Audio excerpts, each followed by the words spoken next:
This project also involved visual arts organisations. What were the specific challenges and successes in that area? Wow.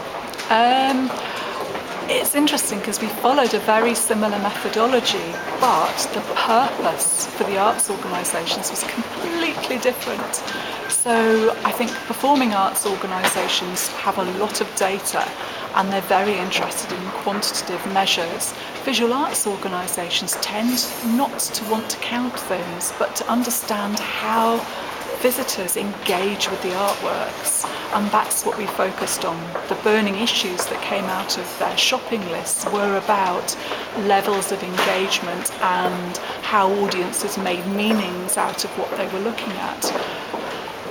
A couple of years before, I'd piloted a way of doing quite complex engagement research with a very small but very important venue in Ireland, in Kilkenny, called the Butler Gallery.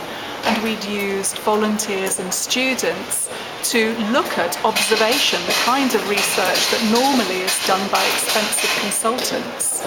So what I did was created a kit and did some training with volunteers and with junior staff members in both the visual arts organisations. And we looked at, for example, how do visitors use the building? What do they look at? What do they miss? Do they engage with the interpretation? Do they engage with the facilitators? So we did a lot of observational research, did things like produce heat maps, just simply using Excel as a way of analysing the data from the observations, and came up with some really robust information about what was going on in the heads of visitors, as indicated by their behaviour, and backed up with some quantitative research to put it into a kind of more robust framework. What's a heat map? Oh, a heat map, whoa.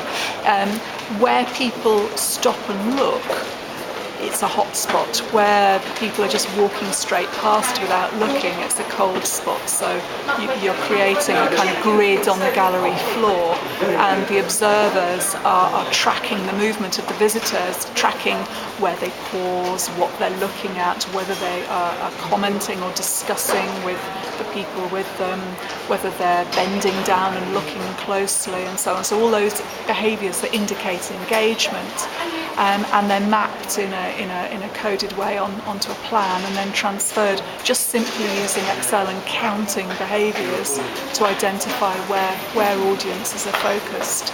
And I think that's had quite a big impact on thoughts about how one of the organisations is going to remodel its various public areas, and also on how exhibition designers are actually placing works in the other organisations. So I think it's had quite a lot of impact for the programmers as well as for the marketers.